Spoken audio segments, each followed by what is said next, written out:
অন্তর্বর্তী সরকারের প্রধান উপদেষ্টার প্রেস সচিব শফিকুল আলম দীর্ঘদিন দেশি বিদেশি গণমাধ্যমে কাজ করেছেন, সুনাম কুড়িয়েছেন। কিন্তু যখন তিনি প্রেস সচিব হিসেবে দায়িত্ব পালন করছেন, তখন নানান সমালোচনা আলোচনার জন্ম দিয়েছেন। এসব বিষয় নিয়ে তার সঙ্গে আজকে আমরা কথা বলবো। শফিক ভাই, কেমন আছেন? আছি, ভালো আছি। আমরা যতটুকু জানি, শেখ হাসিনার পালিয়ে গিয়েছেন, সেই সময় আপনি যে ব্রেকিংটা দিয়েছিলেন, আর সেই সময়ের গল্পটা জানতে চাই। সেই সময় আসলে কি হয়েছিল, কিভাবে সেই তথ্যটা পেলেন? আমার মনে হয় যে আমি 12:30টার দিকে একটা ফোন দিলাম, 12:30 কি 12:40-এর দিকে। তখন আমার সোর্স, একটা খুবই হাই লেভেলের সোর্স ছিল গণভবনে, উনি বললেন যে উনি চলে গেছেন। আমার এটা বিশ্বাস হয় না যে উনি ফ্যামিলি সহ চলে গেছেন। তারপরে আমি যেটা করলাম, আমি আমার বসদেরকে জানালাম। হ্যাঁ, তো বসরা মনে করলো যে একক সিঙ্গেল সোর্স, এবং সবচেয়ে বড় কথা হচ্ছে যে অ্যানোনিমাস সোর্স, নামটা বলা যাবে না। নাম বলা যাচ্ছে না, অ্যানোনিমাস সোর্স থেকে একটা রিপোর্ট করা টাফ না, আপনি তো জার্নালিস্ট। তখন উনি বললো যে আরেকটা সোর্স এটা কনফার্ম করে কিনা দেখো। তো আমি ওইটা চেষ্টা করলাম, করার পরে 5-6 মিনিটের মধ্যে এটা পেয়ে গেলাম, দুজনই একই কথাই বলতেছে। এবং আরও ডিটেলস পেলাম যে শেখ হাসিনা যাওয়ার আগে একটা প্রেস কনফারেন্স করতে, একটা বিটিভিতে একটা মেসেজ দিতে চেয়েছিলেন, সেটারও সময় পান নাই। বিটিভিকে ডেকে এনে যে তার কথাগুলো বলবেন, সেটারও সময় পায় নাই। তার আগেই তাকে, তার যে স্পেশাল সিকিউরিটি, তাকে প্যাক আপ করে তাকে অলমোস্ট জোর করে নিয়ে গেছে। তো এটা বললাম, আমার বসটা একটু চিন্তা ভাবনা করে তাড়াতাড়ি নিউজটা রিপোর্ট ছাড়লো আর কি। যেটা হয়, আমি ছাড়ার পরে হচ্ছে যে লোকাল সমস্ত টিভিগুলো নিচ্ছে, নিউজ পেপারগুলো নিচ্ছে, অনলাইনে এসে পড়েছে। আমি খুব ভয়ে ছিলাম যদি ভুল হয়। যখন একেবারে জানতে পারলেন যে শেখ হাসিনা পালিয়ে গিয়েছে, সেই সময় আসলে একজন সাধারণ মানুষ, সাংবাদিক হিসেবে আপনার প্রতিক্রিয়াটা কেমন হয়েছিল? মানে আপনি একটা তো হচ্ছে যে সে একটা ফ্যাসিস্ট রুলার ছিল, তার চলে যাওয়াটা তো বাংলাদেশের মানুষের জন্য একটা মানে খুবই একটা সেলিব্রেশনের বিষয়, ঠিক আছে। কিন্তু আমি তো অ্যাজ এ জার্নালিস্ট, আমার কথা হচ্ছে যে উনি গেলেন, এটা যদি আমাকে তো অ্যানোনিমাস, আমি দুইজন সোর্স দিয়ে বললাম, ইনকেস ধরেন আপনার এমন হয় না, আপনি দুইজনের থেকে শুনলেন, শোনার পরে যদি এটা 1% চান্সও তো থাকে যে ভুল হয়, বা দেখা গেলো তার মানে যেই হেলিকপ্টারে গেছেন সেই হেলিকপ্টার আবার ফিরে এসে সে আবার ওইখানে নামলেন, অনেক কিছুই তো হইতে পারে, ঠিক না? তো ফলে এই নিউজগুলো করা খুবই একটা রিপোর্টারের জন্য খুবই চ্যালেঞ্জিং। এবং আর আমি যদি ভুল করি, আমার তো এএফপির হচ্ছে পুরো পৃথিবীর 4,000 নিউজ পেপার, টিভি স্টেশন আমার থেকে নিউজ নিচ্ছে, তো সবাই তো ভুল করবে।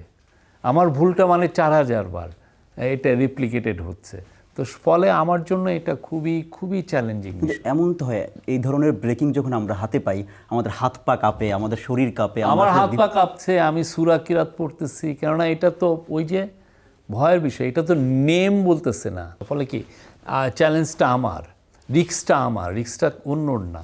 যখন ব্রেকিংটা সারা বিশ্বে ছড়িয়ে পড়লো, তারপর যখন কখন নিশ্চিত হলেন যে আসলে চলে গেছে আমার উপর যে বালা মুসিবত আছে সব শেষ? আমার যেটা হচ্ছে যে আমি এরপরে একটানা ফোন পেয়েছি পুরো বাংলাদেশের, এমন কোনো পত্রিকা নাই বা টিভি নাই, সবাইকে অ্যাসিওর করতেছি যে আমার নিউজটা ঠিক আছে, ডোন্ট ওয়ারি।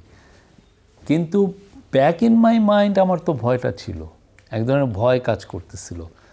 তো সেই জন্য আমি একটু ওরিড ছিলাম যে এটার কনসিকুয়েন্স কী হয়। তো এই জন্য এপিতে বসে আছি, ঘুরতেছি এই পাশে। এবার এর মধ্যে আবার অনেক সাংবাদিক আমার অফিসেও এসে পড়ছে, শফিক ভাই কোত্থেকে পেলেন। দেন আমার মনে হয় যে 2টার দিকে আর্মি চিফ আর্মির থেকে একটা অ্যানাউন্সমেন্ট আসলো বিটিভির মাধ্যমে যে আর্মি চিফ জাতির উদ্দেশ্যে ভাষণ দিবেন। তখনই আমি বুঝলাম যে ইটস ওভার। আমি নিশ্চিত হলাম যে না, কারণ আওয়ামী কখন বা জাতির উদ্দেশ্যে ভাষণ দিতে আসেন। এই জন্য তো আপনি আন্তর্জাতিক পুরস্কারও পেয়েছিলেন, যে ব্রেকিং সংবাদটি সারা বিশ্বের কাছে দেওয়ার জন্য। আমি এর আগে যদি একটু প্রশ্ন করি, সেটি হচ্ছে যে এই আন্দোলনের সময় ইন্টারনেট ছিল না, আপনি সহ আন্তর্জাতিক গণমাধ্যম যারা কর্মীরা কাজ করেছে সব কিন্তু আপনার অফিসে এসে তারা সংবাদ পাঠিয়েছে, আমরাও দেখেছি। তখন সেই সময়টায় কোনো চাপ কি বিভিন্ন জায়গা থেকে এসেছিল কিনা? এবং সরকারও কিন্তু জানতো যে আপনার এইখান থেকে বিভিন্ন গণমাধ্যমের, আন্তর্জাতিক গণমাধ্যমের কর্মীরা সেখান থেকে সারা বিশ্বের সংবাদ পাঠাচ্ছে যখন ইন্টারনেট বন্ধ ছিল। সেটা জানার পর সরকারের প্রতিক্রিয়া কী ছিল বা আপনাদের সঙ্গে আমি কী ছিল? তো সরাসরি আমাকে ওনার প্রো গভর্নমেন্ট জার্নালিস্টরা বলছিল যে শফিক ভাই আপনাকে কিন্তু খুব নজরদারিতে আছে। এই গ্যাঞ্জামটা চললেই ওরা ওর গ্যাঞ্জাম শব্দটা বলতো, এই আপরাইজিংটা শেষ হলেই আপনাকে ধরা হবে, ডন্ট ওরি। এটাকে ওরা কোয়াইট কনফিডেন্ট ছিল লাস্ট মোমেন্ট পর্যন্ত যে গণ অভ্যুত্থান সেটা তারা ক্রাশ করতে পারবে, সাপ্রেস করতে পারবে। তো ফলে প্রো আওয়ামী লীগের যে এরা খুব অ্যাংরি ছিল। তাদের অ্যাঙ্গারটার মূল কারণ হচ্ছে যে আপনি জানেন জুলাইয়ের 18 তারিখ থেকে ইন্টারনেট বন্ধ ছিল। এরপরে বাংলাদেশে কোনো নিউজ পেপার বা যারা বিদেশি নিউজ সংস্থা কারো কাছেই ইন্টারনেট ছিল না। আমরা ভিসেটের মাধ্যমে আমরা অন্য ব্যাক চ্যানেল দিয়ে একটা পেয়ে গেছি। যাওয়ার পরে তখন এটা জানাজানি হয়ে গেল। আমরা প্রথমে নিজেরাই ব্যবহার করতেছিলাম প্রথম 2 ঘন্টা। সবাই জানলো যে শফিকের মানে এএফপির কাছে ইন্টারনেট আছে। তখন এই ইন্টারনেটটাকে আমি একা ইউজ করব নাকি সবাইকে নিয়ে ইউজ করব, এটা হলো আমার ডিসিশন। আমি আমার বসদেরকে জিজ্ঞেস করলাম, বলছে তুমি যদি মনে করো যে তোমার সিকিউরিটি থ্রেট নাই তাহলে তুমি সবাইকে দিতে পারো। তা আমি মনে করছি যাওয়ার হবে। তো তখন সবাই আমার কাছে এসে পড়ছে একদম হুড়মুড়ে। যেন আমার অফিসের 5 জন মাত্র লোকের একটা অফিস, হঠাৎ করে দেখা যাচ্ছে 50 থেকে 100 জন, আপনি তো ছিলেন সে সময় দেখছেন, 50, 60, 100 জন এসে পড়ছে আমার এখানে কাজ করার জন্য। তো আমরা সবাইকে অ্যালাউ করছি, আমরা রেশন করছি, আমাদের প্রত্যেকটা কম্পিউটার আমরা সবাইকে ছেড়ে দিছি, আপনারা করেন, রিপোর্ট করেন। যেটা হচ্ছে এটা যখন জানাজানি হয়ে গেল ওই দিনই রাতে বা পরের দিন, তারপরে আমি শুনছি যে মোহাম্মদ আলী আরাফাত অনেককে বলছেন যে শফিককে দেখবো আমরা, যেমন আল জাজিরাকে বলছেন। আমার এক ফ্রেন্ড আছে বিবিসি ওয়ার্ল্ড সার্ভিসে, সে আমাকে লন্ডন থেকে আমার বলছে শফিক তুমি কিন্তু সাবধানে থাকো, তোমাকে কিন্তু ওরা টার্গেট করছে। সে আমাকে মানে ওই লন্ডনে যিনি আছেন, হ্যাঁ, সে উনি সাউথ এশিয়া করেসপন্ডেন্ট, উনি আরাফাতের একটা সাক্ষাৎকার নিছিলেন। আরাফাত তখন তাকে অফ দ্য রেকর্ড যেগুলো অনেকগুলো কথা বলে না, তখন বলতেছিল যে এপিকে আমরা দেখব। এবং আমি যতটুকু জানি তখনকার যিনি প্রেস সচিব ছিলেন, এখনকার যে জায়গায় আপনি বসে আছেন তখন সেই জায়গায় বসেছিলেন, আপনারা যারা গণমাধ্যমে কাজ করেছেন, আন্তর্জাতিক গণমাধ্যমে আপনাদেরকে ডেকেছিল, ডেকে আসলে তিনি কি নির্দেশনা দিয়েছিল বা কি ধরনের আলোচনা মানে হয়েছিল? তারা চাচ্ছিলেন যে তাদের ভার্সন অনুযায়ী রিপোর্ট করতে, তারা যেইভাবে এই ঘটনাটাকে দেখছেন তাদের মতো করে। আমরা ওদের কথা শুনি নাই, আমি শুনি নাই, কেন অন্যান্যরাও শুনে নাই, আমরা শুনেছি। ওনারা বলছেন আমরা যখন একটা উনি যে পজিশন অফ পাওয়ারে ছিলেন, উনি যদি ইনভাইট করেন অবশ্যই আমরা গিয়েছি, তার সাথে ইয়েতে কথাও বলেছি কি জন্য, তার নামেও আমার কাছে অনেকে কমপ্লেন করছিল। তার সাথে আমরা ওই যে সোনারগাঁও হোটেলের পুল সাইডে অনেক কথাও হয়েছে। এবার একটু অন্য প্রসঙ্গে আসি। জুলাই আন্দোলনে অনেক প্রাণ গেল, আর সেই প্রাণের পর ডক্টর ইউনূস এসে বসলেন ক্ষমতায়। এই সময়টা, এই এতদিন পরেও আসলে এই বাংলাদেশ কি পেল এই গত 11 মাসে? এইটা বাংলাদেশের আপনি ধরেন একটা অনেকগুলো, তো আমাদের তো মূল কাজ এই ইন্টারিম গভর্নমেন্টের মূল কাজ হচ্ছে রিফর্ম, তারপর হচ্ছে ট্রায়াল এবং ইলেকশন। এই রিফর্ম, ট্রায়াল এবং ইলেকশনের কাজগুলো হচ্ছে। রিফর্মে আপনি দেখেন কনসেনসাস কমিশনের সাথে অনেক কিছুতেই পলিটিক্যাল পার্টির একটা কনসেনসাস এসছে, এটা একদম শেষ পর্যায়ে এখন। আর ট্রায়ালের কথাও শুরু হয়ে গেছে। যারা এই জুলাই অগস্টের যে গণ অভ্যুত্থানে যারা ম্যাস মার্ডার করেছে তাদের সবাইকে এখন বিচারের আওতায় আমরা আনছি। এটা একটা কষ্টসাধ্য প্রসেস, কিন্তু এটা আমরা করছি। আর ইলেকশনের জন্য আমরা প্রস্তুতি নিচ্ছি। ইলেকশন আপনি জানেন আমাদের চিফ অ্যাডভাইজার জানিয়েছেন যে এপ্রিলে হবে, বাট যদি কাজটা আমরা আরও আগে করে রাখতে পারি তাহলে এটা ফেব্রুয়ারিতেও হতে পারে, মানে রোজার আগে। অনেক বড় কাজ সেটা হচ্ছে যে ইকোনমিটা তলানিতে ছিল। আপনার যে দেশের যে ইকোনমি যেই জায়গায় নিয়ে গিয়েছিল, এটা ভয়াবহ একটা অবস্থা। মানে আমাদের ইভেন আমরা যে ফার্টিলাইজার আনবো, আমার শস্য, এই ফার্টিলাইজার আনার টাকা নাই। সরকারি যে রিজার্ভে যে চাল কমে যাচ্ছে, আমি চাল আনার টাকা নাই। আমি আদানিকে $950 মিলিয়ন আমি টাকা $950 মিলিয়ন মানে 10-12 হাজার কোটি টাকা আমি তার টাকাটা দেই নাই। সেই টাকাটা আমার পড়ে আছে, সেই টাকাটা আমার পে করতে হচ্ছে, আমি টাকা দিতে পারছি না। আমি শেভরনের টাকা দেই না। আমরা ফরেন এয়ারলাইন্সগুলো তাদের প্রফিটই পাঠাতে পারতেছে না, আমরা এটা অ্যালাউ করিনি। সেই জায়গায় ছিল আমাদের ইকোনমি, জাস্ট একটা ম্যাসিভ একটা আর্থকোয়েকের মধ্যে পড়ে গেছিলো। সেই জায়গাতে দেখেন আমরা কোথায় নিয়ে আসছি, ইকোনমির সমস্ত কিছু এখন পজিটিভ। এক্সপোর্ট পজিটিভ, পুরো 1 বছর এক্সপোর্টের গ্রোথ হয়েছে 8%-এর উপরে। আপনি ইম্পোর্ট পজিটিভ, আপনি চিটাং পোর্টের ফিগার নেন যে কন্টেনারটা মানে আসা যাওয়া বেড়েছে। আপনি ইনফ্লেশন দেখেন, আজকে আমরা ইনফ্লেশনের ডেটা দেখেন, হ্যাঁ 8.5-এর কাছে এসে পড়েছে। ইনফ্লেশনটা 10-12-র উপরে চলে গিয়েছিল, সেই জায়গাতে 8.5 এসে, এবং ফুড ইনফ্লেশন যেটা মানুষকে সবচেয়ে বেশি এফেক্টেড করে সেটা 7.5-এর মধ্যে এসে পড়েছে। আর একটা খুব ইম্পর্টেন্ট হচ্ছে যে একটা যে কোনো দেশে যখন বিপ্লব হয়, কোনো অভ্যুত্থান হয়, তখন যেই ধরনের একটা ক্যাওটিক পরিস্থিতি হয়, যারা বিপ্লব করলো তাদেরকে তো এই এত বছর ধরে তো ধরেন আপনি তাকে নিষ্পেষিত করেছেন, তার রাইটটা কেড়ে নিয়েছেন, তাকে ক্রস ফায়ার দিয়েছেন, তাকে গুম করেছেন, তাকে আপনি হত্যা করেছেন, তার রিলেটিভ, তার লোকগুলোকে। আমরা গত এই 11 মাসে যে মানুষের যে অ্যাঙ্গার, এর মধ্যেও আমরা দেশটাকে একটা স্ট্যাবল রেখেছি। মানুষ একটা নার্ভ কাম হয়েছে, দেশটা একটা স্ট্যাবল একটা পলিটিক্যাল পরিস্থিতি। এটা কিন্তু অসম্ভব একটা কষ্টসাধ্য। আপনার মনে আছে ওবায়দুল কাদের কি বলেছিল, বা তোফায়েল এরা কি বলেছিল? আওয়ামী লীগের লোকরা বলতো যে এই গভর্নমেন্ট যদি পড়ে যায় 5 লক্ষ লোক খুন হবে। কেন এরা বলতো? মানে ওরা এত আকাম কুকাম করছে, এত খুন খারাপি করছে, তো ওই যে ওরা ওই ভয় পাইতো যে এই লোকগুলো যদি আবার কোনোভাবে আবার দৃশ্যপট উল্টে যে যদি আসে তাহলে তো এরা খুন খারাপি করবে, এই ভয়টা। আপনি দেখেন আমরা কোথায় নিয়ে আসছি, স্ট্যাবল একটা জায়গা। এইটা আমরা দেখেছি যে এই জায়গায় মানুষের অ্যাপ্রিসিয়েশন কম।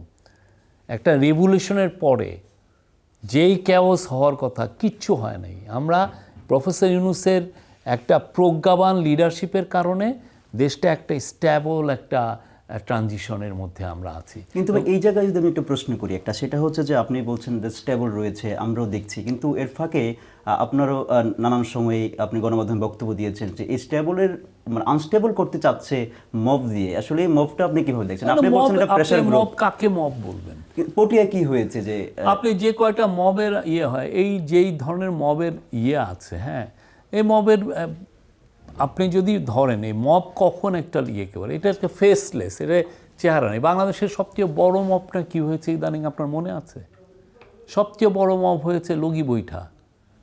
একটা লিডার তার ইয়েদেরকে ডাকছেন যে লগি বৈঠা নিয়ে আসো, এসে এদেরকে মেরে ঠিক করে করে, এবং কতজন মারা গেছে। আমি তো আমার সামনে একজনকে পিটিয়ে মেরে ফেলেছে আওয়ামী লীগের লোকরা। আমি নিজে দেখেছি, আমি তখন এপিতে জার্নালিজম করি, এই যে পল্টনের এইখানে। তো এই জিনিসগুলো তো আমরা দেখেছি। কিন্তু ভাই এই সরকারের আমলে আমরা চেষ্টা করছি, আমরা আইন শৃঙ্খলা পরিস্থিতি একদম ঠিক রাখার চেষ্টা করছি। কিন্তু আপনি দেখেন তারপর 2-1টা ঘটনা ঘটছে, কিন্তু সেটার কি আমরা বিচার করছি? মানে তাকে আইনের আয়তায় আনা হচ্ছে না। যারা সিইসি নুরুল হুদার উপরে অ্যাটাক করেছে, আমরা কি অ্যারেস্ট করি নাই? হ্যাঁ, সবই যে মব, আপনি সব কিছুরই মব দিয়ে আপনি চালিয়ে দিতে চাচ্ছেন। আপনি একটা এই যে মানুষের যা প্রোটেস্ট, তাকেও আপনি মব বলতে চাচ্ছেন। এরা এদের মব, মানে এদের কোনো প্রোটেস্ট করার রাইটই আপনি দেখতে চাচ্ছেন। তাহলে তারা মব বলছে কারা? মানে এই গোষ্ঠীটা কারা? যে আপনারা বলছেন যে এটা মব না প্রেসার গ্রুপ, কিন্তু প্রেসার গ্রুপ, আমি প্রেসার গ্রুপ, আপনি কি অর্থে বলেছি আমি প্রেসার গ্রুপ? যেদিন আমি প্রেসার গ্রুপটা বললাম, সেটা বললাম হলো জার্নালিজমের ক্ষেত্রে। আমি অন্যান্য ক্ষেত্রে কিন্তু এটা বলি নাই। অনেকে বলছেন যে এই যে মব এসে প্রথম আলোর দিকে মার্চ করছে, বা ডেইলি স্টারের দিকে, বা দীপ্ত টিভি, বা ওই যে কিছুদিন আগে 3টা সাংবাদিক চাকরি গেল না, হ্যাঁ, তো এইটা হচ্ছে তারা বলতেছে মব, মবের। আমি তখন বলতেছি যে দেখেন, যারা এই প্রোটেস্টগুলো করছে তাদের মধ্যে তারা তো অনেকে অ্যাফেক্টেড হয়েছে আওয়ামী লীগের অপশাসন দ্বারা। আওয়ামী লীগের সময় তারা ভয়ানক রকমের তাদের রাইটসটা কেড়ে নেওয়া হয়েছে। এবং রাইটসটা কীভাবে কেড়ে নেওয়া হয়েছে? অনেক সময় জার্নালিস্টরা এই রাইটস কেড়ে নেওয়ার একদম সহায়ক ভূমিকা পালন করেছেন। জার্নালিস্টরা, আপনি নিজে তো ক্রাইম বিট করতেন, যাকে তাকে জঙ্গি বানায় দিত না জার্নালিস্টরা, আপনারা তো দেখেছেন। তো ওই লোকগুলোই তো এখন বলতেছে যে এই পত্রিকাগুলো, এই পত্রিকা, এই টিভিগুলো আমাদের রাইটসটা, আমাদের অধিকারটা কেড়ে নিয়েছিল, আমাদেরকে ডেমোনাইজ করেছে, আমাদেরকে জঙ্গি বানিয়েছে। এই যে যারা প্রোটেস্ট করতেছে, তাকে আমি কি প্রোটেস্টার বলবো, প্রেশার গ্রুপ বলবো, নাকি আমি মব বলবো? কিন্তু সেই কারণে তো প্রেস কাউন্সিল আছে বা নিয়ম আছে একটা, সেই জায়গায় অভিযোগ করলে সে তো আপনারা ব্যবস্থা তার নেবেন। প্রোটেস্টটা কি করতে, পৃথিবীতে প্রোটেস্ট নাই, বিবিসির সামনে প্রোটেস্ট হয় না। সরকারের দেখতে হবে যে এটা ভায়োলেন্স হচ্ছে কিনা। গত 15 বছরের গণমাধ্যমের যে কার্যক্রম নিয়ে জাতিসংঘকে আপনারা একটি চিঠি দিয়েছিলেন, সেই চিঠিতে আসলে কি লিখেছেন? আর আমরা আরেকটি প্রশ্ন, চাচ্ছি যে তারা তদন্ত করার পর আমরা কি চাচ্ছি ব্যবস্থা তারা নেবেন? বিদেশি ভালো ভালো এক্সপার্ট এনে তারা এই পুরো তদন্তটা করুক।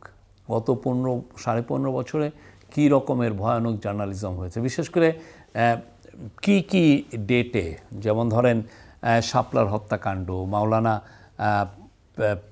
সাইদির বিচার ভার্ডিক্টের সময় যে হত্যাকাণ্ড, এক্সট্রা জুডিশিয়াল কিলিংয়ের সময় তিনটা ভুয়া ইলেকশন হয়েছে সেই সময়, 14, 18 এবং 24-এর। তারপরে হচ্ছে যে বড় বড় এই যে হেফাজতের উপরে যে ক্র্যাকডাউন হলো সেগুলো, এবং গুম যে হলো, এই পুরো বিষয়গুলো নিয়ে যে আমাদের জার্নালিজমের ফেইলুরটা কী ছিল সেই সময়, সেটা আমরা না করে যদি জাতিসংঘ করে, তাহলে এটা একটা, আমরা মনে করি যে ওরা একটা খুবই ভালোভাবে সবাইকে বলতে পারে। এটা ফলাফলের উপর নির্ভর করে আপনারা কোনো ব্যবস্থা নেবেন কি? আমরা ওরা যদি রিকমেন্ডেশন করে, ওরা যদি রিকমেন্ড করে যে এই ব্যবস্থা নেন, এই কাজগুলো করতে হবে, অবশ্যই আমরা করব। শফিক ভাই, আমি যেহেতু গুম খুনের প্রশ্ন আসলো, আমার একটা প্রশ্ন, সেটা হচ্ছে যে গত 11 মাসে এখন পর্যন্ত 20 থেকে 30টির মতো এক্সট্রা জুডিশিয়াল কিলিং হয়েছে। আপনি যদি দেখেন যে কুমিল্লার ঘটনা বা হচ্ছে ক্রসফায়ারে, যৌথ বাহিনীর ক্রসফায়ারে মোহাম্মদপুরের ঘটনা, এই বিষয়গুলো আপনারা কিভাবে দেখছেন? আমার মনে হয় না এতগুলো হয়েছে। আইন ও সালিশ কেন্দ্রের যে তথ্য, আমরা প্রত্যেকটার বিষয়ে আমরা ওপেননেস আছে, প্রত্যেকটা কিভাবে হয়েছে প্রত্যেকটারই জুডিশিয়াল ইনকোয়ারি হচ্ছে প্রত্যেকটার বিষয়ে। আপনি গত 11 মাসে কেউ গুম হয়েছে শুনেছেন? এক্সট্রা জুডিশিয়াল কিলিংটা হয়েছে। এক্সট্রা জুডিশিয়াল কিলিংসের যেই কোন সার্কমস্টেন্সে কীভাবে মারা গেছে, সেটা ওই যে যে সমস্ত জায়গায় হয়েছে তারা কিন্তু এটার ব্যাখ্যা দিয়েছেন। আমরা আপনাদেরকে ইনভাইট করি, আপনারা যদি আরও ডিটেলস পারেন এটার উপর ইনভেস্টিগেট করেন। একটু অন্য প্রসঙ্গে আছে যে সকল রাজনৈতিক দলের অংশগ্রহণে আপনারা নির্বাচন নিশ্চিত করার ক্ষেত্রে আপনারা কি কি ব্যবস্থা গ্রহণ করছেন? না, আমরা তো অলরেডি সকল রাজনৈতিক দল যাতে যারা ব্যান্ড তাদের বাদ দিয়ে তারা যেন ভালো ফ্রি অ্যান্ড ফেয়ার ইলেকশন করতে পারে, সেই জন্য তো আমরা কিছু অলরেডি রিফর্মের কথা বলছি, ইলেকটোরাল রিফর্ম, এগুলো সেই রিফর্মটা অলরেডি ডিসকাস হচ্ছে, এবং সেই ডিসকাশনের এক পর্যায়ে যে যখন সবাই ঐক্যমতে আসবেন তখন তারা জুলাই সনদটা সাইন করবেন। এটার পরে আমরা মনে করি যে আমরা সবাই ইলেকশনের মুডে, ইলেকশনের কাজটা আরও ত্বরান্বিত করা যাবে, প্রিপারেশনের কাজটা, এবং আমরা মনে করি প্রত্যেকটা পার্টি ইলেকশন করবে এবং আমরা ফ্রি অ্যান্ড ফেয়ার, এটা বাংলাদেশের ইতিহাসে একটা বেস্ট ইলেকশন হবে। আওয়ামী লীগের নির্বাচন অংশগ্রহণ ছাড়া কি সকল সার্বজনীন নির্বাচন করা সম্ভব কিনা? তাদের তো ভোটার আছে, তাদের নেতাকর্মী আছে, সেইটা আপনারা কিভাবে দেখছেন? এখন তাদের ভোটার আছে, তাদের নেতাকর্মী আছে, তাদের নেতাকর্মীরা কি সরি বলেছে? আপনি সে বাংলাদেশের একটা পলিটিক্যাল প্রসেসে সে আবার ফিরে আসতে চায়, কিন্তু ফিরে আসার আগে যে বড় বড় হত্যাকাণ্ড হলো, সে একটা তার নেতা বা তার কর্মী সরি বলেছে শুনেছেন? সে আরও এই কিলিংগুলার বৈধতা দিচ্ছে যে এরা তো সব পুলিশ মেরেছে, অতএব আমরা এদেরকে খুন করেছি, এরা সব জঙ্গি, দেশে একটা ইসলামিস্ট জঙ্গি রাজত্ব কায়েম হয়েছে, সেটা তারা বলছে। সেই ক্ষেত্রে যদি আওয়ামী লীগের কেউ স্বতন্ত্র নির্বাচন করে, সেটা তার বিষয়, সেই ক্ষেত্রে আপনারা কোনো ব্যবস্থা নেবেন কিনা? ইলেকশন কমিশন দেখবে, এটা আমাদের বিষয় না, এটা ইলেকশন কমিশন করবে। ইলেকশন কমিশনের মধ্যে ইয়েতে যদি দেখে যে না উনি ফেয়ার ইলেকশন করতেন, এটা তো তার বিষয়। আপনি যদি দেখেন একটা ইলেকশন হচ্ছে, যে লোকটা খুন করলো সেই আবার আপনার কাছে এসে ভোট চাচ্ছে, এটা কত বড় ভয়ঙ্কর একটা বিষয়। সেই কয়দিন আগে আপনার ভাইকে খুন করেছে, করে এইসব বলেন যে আপনি আমাকে দেন, এটা পৃথিবীতে কোনো দেশ এটা অ্যালাউ করে না। এবং আমরা যে এই যে আওয়ামী লীগকে ব্যান করেছি, আপনি শুনেছেন কোনো বিশ্বের কোনো লিডার বলছে যে তোমরা কেন ব্যান করেছো? কেউ বলছে না, বিকজ তারা দেখেছে আওয়ামী লীগ এইটা নিয়ে মিনিমাম অনুশোচনা নাই। আপনি অনুশোচনা না করলে, সরি না বললে এবং ট্রায়াল না হলে আপনার তো রিকনসিলিয়েশনের পথ হবে না। ওবায়দুল কাদের সহ স্বরাষ্ট্রমন্ত্রী সহ তারা কিন্তু এই শেখ হাসিনা পালিয়ে যাওয়ার পরও বেশ কিছুদিন বাংলাদেশে অবস্থান করেছিলেন। তারা বিভিন্ন সময়ে কিন্তু ফোনে বা বিদেশি গণমাধ্যমকে তারা বলেছেন, সেই সময়টায় আপনারা তাদেরকে গ্রেপ্তার কেন করতে পারলেন না? অনেকে বলছেন তাদেরকে আপনারা সেফ এক্সিট দিয়েছেন। এই বিষয়টা আপনারা কিভাবে দেখছেন? আমরা কাউকে সেফ এক্সিট দেই নেই, আমরা কাউকে মিনিমামও এটা প্রশ্নই উঠে না এটার। আমরা সর্বাত্মক চেষ্টা করেছি তাদেরকে অ্যারেস্ট করার জন্য, কিন্তু কথা হচ্ছে যে তারা সত্যিকার অর্থে তারা প্রচুর টাকা পয়সা, আমরা যেটা শুনেছি যে প্রচুর টাকা পয়সা ব্যয় করে তাদের যারা পোশাক লোকজন ছিল তারা তাদেরকে এক ধরনের প্রোটেকশন দিয়েছেন। বাট আমাদের তরফ থেকে সর্বাত্মক চেষ্টা ছিল তাদেরকে অ্যারেস্ট করা। আমরা এখন দেখেন এখনও প্রতিদিনই 1-2 জন করে যারা এই হত্যাকাণ্ডে জড়িত ছিলেন তাদেরকে তো অ্যারেস্ট করা। তার মানে কি আপনি বলতে চাচ্ছেন তখনকার যারা আওয়ামী লীগ নেতাকর্মী বা মন্ত্রী এমপি রয়েছিল তারা তাদের টাকা খরচ করে এই প্রশাসনের লোকদেরকে টাকা দিয়ে তারা ম্যানেজ করে? আমি এটা কিভাবে বলবো যে প্রশাসনের লোক নাকি অপ্রশাসনের লোক, এটা তো আমি জানি না। আমি জানলে তো তাহলে যারা ওদেরকে এই পালাতে সাহায্য করছে তাদেরকেও তো তাহলে আমরা আইনের সম্মুখীন করতাম। তারপর শেখ হাসিনাকে ফিরিয়ে আনতে আপনাদের কি ব্যবস্থা নিয়েছেন? শেখ হাসিনাকে ফিরিয়ে আনার জন্য ইন্ডিয়ার সাথে আমাদের একটা এক্সট্রাডিশন ট্রিটি আছে, সেই অনুযায়ী যতগুলো ধাপ করা যায় আমরা সবগুলোই করছি। আমরা তার অলরেডি ফর্মালি চেয়েছি যে তারা যেন একজন এই খুনিকে ফিরিয়ে দেয়। তারা এখনো এই পর্যন্ত রেসপন্ড করেন নাই পজিটিভলি, তো ফলে আমরা মনে করি সে একদিন আসবেই। এই সরকারের আমলে কি এই গণহত্যার বিচার আপনারা সম্পূর্ণ করে যেতে পারবেন কিনা? অবশ্যই আমরা যেটা হচ্ছে যে একটা শক্ত কাঠামোর উপর এটা রেখে দিয়ে আর 1-2টা তো অবশ্যই আমরা করতে পারবো আশা করি। বাট এটা এটা একটা এই এমনভাবে বিচারগুলো করা হচ্ছে যে ইন্টারন্যাশনাল স্ট্যান্ডার্ডটা মেনে ডিউ প্রসেস, তো স্ট্যান্ডার্ড মেনে ডিউ প্রসেস করে আমাদের যতটুকু করা দরকার আমরা সেটা করব। একটু নির্বাচন প্রসঙ্গে আবার আসি। নির্বাচন কমিশন নিরপেক্ষতা নিশ্চিত করতে এই সরকার কী করছে, এবং এনসিপির অনেক সময় নেতাকর্মীরা বলছে এই নির্বাচন কমিশন দিয়ে তারা নির্বাচনে যেতে চায় না বা এই নির্বাচন কমিশনকে তারা চায় না। এই ক্ষেত্রে সরকারের আসলে ভূমিকাটা কি থাকবে আপনার সরকার? আমরা মনে করছি যে আমরা নির্বাচনের কাছাকাছি আসি, তারপরে যখন নির্বাচনী প্রচারণা শুরু হবে, মানুষ তাদের প্রার্থী ঘোষণা করবে, তখনই মানুষ বুঝবে যে আমরা কতটা নিউট্রাল এবং ইলেকশন কমিশন কতটা নিউট্রাল। এবং এনসিপি কিন্তু বিভিন্ন সময় অভিযোগ তুলছে, সেটা হচ্ছে যে পুলিশ এবং প্রশাসনে বিএনপি পন্থী লোকজন বেশি। তাহলে কি আপনারা বিএনপি পন্থী লোকজনকে নিয়োগ দিয়েছেন প্রশাসনে? আমরা চেয়েছি যে যাতে প্রশাসনে কম্পিটেন্ট এবং নিউট্রাল লোকজন যাতে